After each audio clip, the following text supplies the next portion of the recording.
Nakikinig sa aking tinig ang aking mga tupa.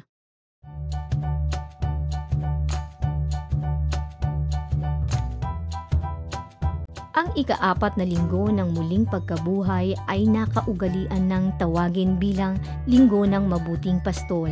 Ito ay espesyal na araw kung saan ipinagdarasal natin ang iba't ibang uri ng bukasyon ng paglilingkod ng sambayanan ng Diyos. Sa ating ebanghelyo ngayon, muling kinuha ni Jesus ang taguring ang Mabuting Pastol upang muling ipakita ang matalik na relasyon niya at ng kanyang mga tagasunod bilang mga tupa na sumasalamin din ng relasyon niya sa Diyos Amang nagsugo sa kanya. Nakikinig sa akin ang aking mga tupa, nakikilala ko sila at sumusunod sila sa akin. Binibigyan ko sila ng buhay na walang hanggan. Kailanmay hindi sila mapapahamak at hindi sila maaagaw sa akin ninuman. Inilarawan dito ni Jesus ang benepisyo at biyaya na matatanggap ng kanyang mga alagad o mga tupa. Pagkakalooban sila ng buhay na walang hanggan sa kanilang pakikinig at pagsunod sa tinig ng Diyos. Bilang mga tupa ng Diyos, pangangalagaan sila nito at hindi hahayaang mapahamak tulad ng pag-aalay ng mabuting pastol ng kanyang buhay para sa kaligtasan ng kanyang mga tupa. Sa patuloy nilang pakikinig sa tinig ng pastol, hindi sila maliligaw at patuloy na lalalim ang ugnayan at pananampalataya nila.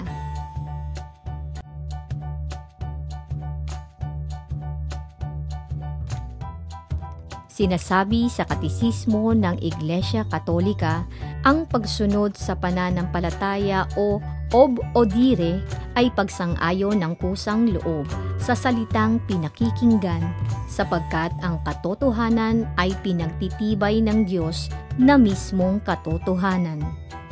Sa ganitong pagsunod, si Abraham ay huwaran na ibinigay sa atin ng banal na kasulatan. Ang mahal na birhen ay ang pinakamainam na sagisag ng pagsunod. Tayo, paano ba makakapakinig? Ang pinakaordinaryong paraan ng pakikinig kay Jesus ay sa pamamagitan ng banal na kasulatan, magisteryo ng simbahan at ang tradisyon ng simbahan. Sa banal na kasulatan, natatagpuan lagi ng simbahan ang kanyang pagkain at lakas, sapagkat dito ay tinatanggap hindi lamang ang salita ng tao, kundi ang talagang salita ng Diyos. Ang tradisyong apostolika, tinutukoy rito ang tradisyong nagbuhat sa mga apostol at isinasalin, alinsunod sa mga turo at halimbawa ni Jesus at pahiwatig ng Espiritu Santo. Ang banal na kasulatan at ang mga tradisyon ay napapaloob sa banal na lagak ng pananampalataya na ipinagkatiwala ng mga apostol sa buong iglesia. Ang magisteryo ng simbahan naman ay may tungkuling magpaliwanag ng opisyal na salita ng Diyos.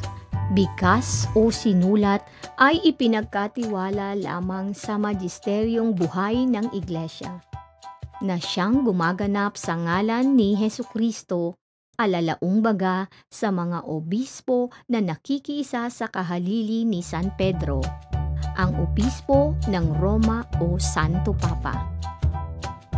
Ibig sabihin, ang magisteryo ng simbahan na binubuo ng mga obispo na kahalili ni San Pedro ang patuloy na nag-aaral at nagpapaliwanag sa mga mananampalataya ng minananating mga aral mula pa noong panahon ni Jesus, upang hindi tayo magkagulo at magkanya-kanya ng mga pakahulugan sa banal na kasulatan at mga tradisyon.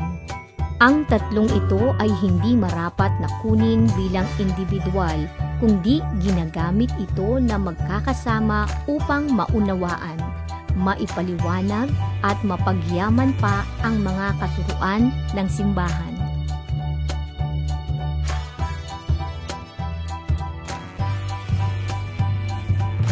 Sa dami ng mga mapagpanggap na mga tinig ng pastol, marami sa atin ang napapahamak at naliligaw ng landas at paniniwala.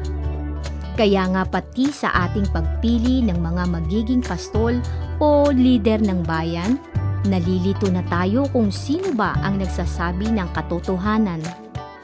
Ang pagboto ay isang banal na gawain nating mga mamamayan, kaya't ipagdasal natin na umiral ang makatotohanan at patas ng proseso sa halalan. Ano ang iyong magiging batayan sa pagpili ng magiging pastol ng ating bayan? Ang aking isusulat sa balota ay ang pinunong: una, may dangal. Ikalawa, may sapat na talino at kayang panindigan ang kanyang tungkulin sa anumang oras. At ikatlo, kandidatong makadiyos, makatao, makakalikasan, makabansa.